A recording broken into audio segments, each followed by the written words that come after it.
शास्त्रों में संत का स्वरूप बहुत साफ शब्दों में बताया गया है।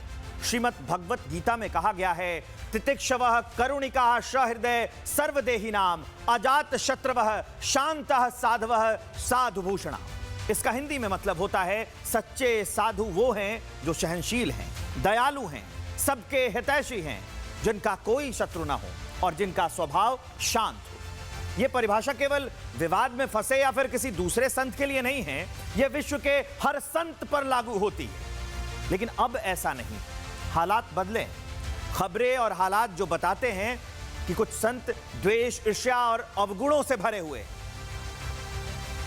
तैत्तिरीयोपनिषद कहता है, सत्यम वद धर्मचर, मतलब सत्य बोलो और धर्म का आचरण करो। संतों को समझना चाहिए कि यह आदेश सिर्फ शिष्यों के लिए नहीं है, ये आपके लिए भी है।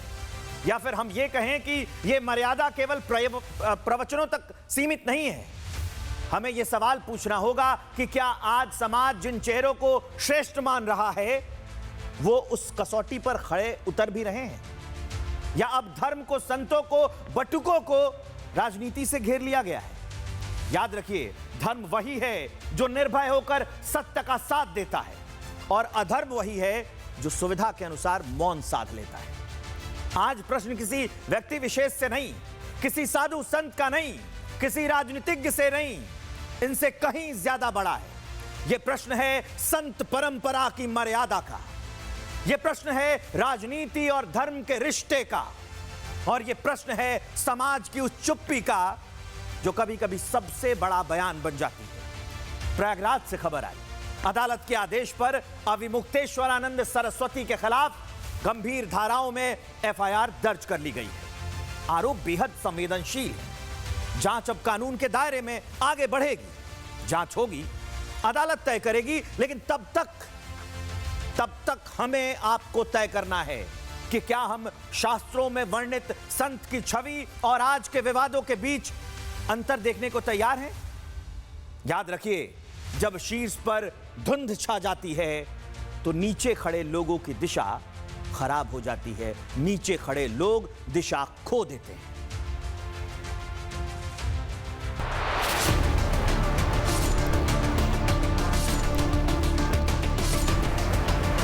छोटे छोटे बच्चों के साथ अविमुक्तेश्वरानंद कुकर्म करते थे, लैंगिक अपराध करते थे। भगवा चोला ओढ़कर विवादों की हिस्ट्री बनाने वाले अविमुक्तेश्वरानंद पर जो आरोप लगे हैं, उसने गुरु शिष्य परंपरा को कलंकित कर दिया है। अविमुक्तेश्वरानंद और उनके शिष्य मुकुंदानंद गिरी के खिलाफ प्रयागराज के झूसी थाने में एफआईआर दर्ज हो चुकी है। लेकिन सवाल यह है कि अब आगे क्या? धर्म की लड़ाई जिनके विरुद्ध हम लड़ रहे हैं,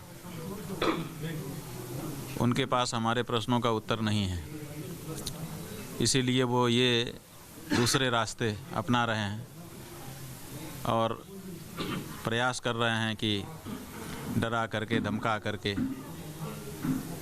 इनकी आवाज़ को चुप करा दें। बच्चों के यौन शोषण मामले में पॉक्सो कानून के तहत आरोपियों पर कार्रवाई की जाती है।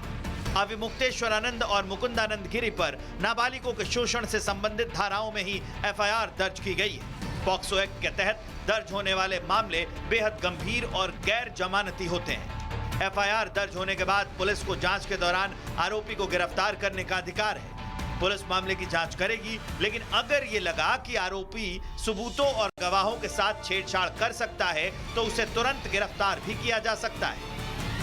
पालन में थाना झूसी पर पॉक्सो एक्ट की सुसंगत धाराओं के तहत अभियोग पंजीकृत किया गया है। माननीय न्यायालय के आलोक में इसकी निष्पक्ष, विधिपूर्ण एवं स्वतंत्र इसकी विवेचना कराई जा रही है, गहराई से विवेचना की जा रही है। जांच शुरू हो गई है? जी हाँ, विवेचना प्रचलित है।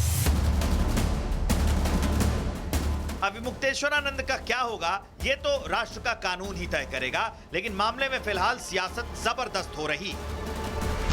आदरणीय, पूजनीय, सम्मानित आदरणीय राम भद्राचार्य जी के बारे में बोलना नहीं चाहिए कुछ भी, लेकिन अगर उनका चेला है ये, अगर उनका ये चेला है तो मुझसे गलती हुई है। हमने कभी आदरणीय पूजनीय राम भद्राचार्य जी पर 420 का मुकदमा था, वो वापस लिया था। मुझे उन्हें जेल भेज देना चाहिए था। ठीक है, कभी कभी विचारों को लेकर के कुछ झगड़े हो जाते हैं, लेकिन अब इस सीमा पर चले जाएंगे कि आप आरोप लगा करके इस तरह का घटिया आरोप लगवाएंगे आप। सनातन धर्म को, हिंदुओं को डिवाइड करने की साजिश करना, ये ठीक नहीं है। अखिलेश यादव जी, अब रमज़ान का महीना चल रहा है, इबादत करें, तराबी करें, वो अच्छा है, करें, दुआ मांगें। अगर अल्लाह ताला ने चाहा तो वो मुख्यमंत्री बन जाएंगे, लेकिन योगी आदित्यनाथ को टारगेट करके शंकराचार्य जी का कंधा इस्तेमाल ना करें। एफआईआर दर्ज होने के बाद अविमुक्तेश्वरानंद के पास 3 विकल्प बचे हैं। पहला, अविमुक्तेश्वरानंद अग्रिम जमानत के लिए कोर्ट में याचिका दाखिल करें। दूसरा, इलाहाबाद हाई कोर्ट में एफआईआर रद्द करने की मांग करें, या फिर पुलिस के सामने पेश होकर जांच में सहयोग करें। यह आदेश उन नाबालिग बच्चों के लिए, उन न्याय के लिए, उन न्याय के मंदिर में मिला है, प्रथम दृष्टया में न्याय मिला है। देखिए, छोटे छोटे बच्चों के साथ अविमुक्तेश्वरानंद कुकर्म करते थे, लैंगिक अपराध करते थे। आपके अनुसार आपने कुछ भी दे दिया, आप उसको सबूत कह सकते हैं, लेकिन जब उसकी जेन्युइननेस टेस्ट की जाएगी उसके बाद वो सबूत होना चाहिए और उसमें कुछ अपराध दिखाई देना चाहिए। तो उसकी संभावना इसलिए नहीं है क्योंकि ऐसा कुछ हुआ ही नहीं है। कानून के जानकारों का मानना है कि अदालत ने एफआईआर का आदेश दिया है। इसका मतलब ये नहीं कि दोष सिद्ध हो गया है। पुलिस को सबूतों, खास करके शिकायतकर्ता द्वारा सौंपी गई सीडी की फॉरेंसिक जांच बहुत बारीकी से करनी होगी। अविमुक्तेश्वरानंद के शिविर में बच्चों के साथ यौन शोषण के आरोपों ने सनातन की गुरु शिष्य परंपरा को कटघरे में खड़ा कर दिया है। अगर आरोप सही साबित होते हैं तो अविमुक्तेश्वरानंद और उनके शिष्य को 7 साल से लेकर आजीवन कारावास तक की सजा हो सकती है। Bureau report, Republic Bharat. FIR दर्ज हो गई है, अब आगे कार्रवाई होगी। उसके बाद दूध का दूध, पानी का पानी हो जाएगा।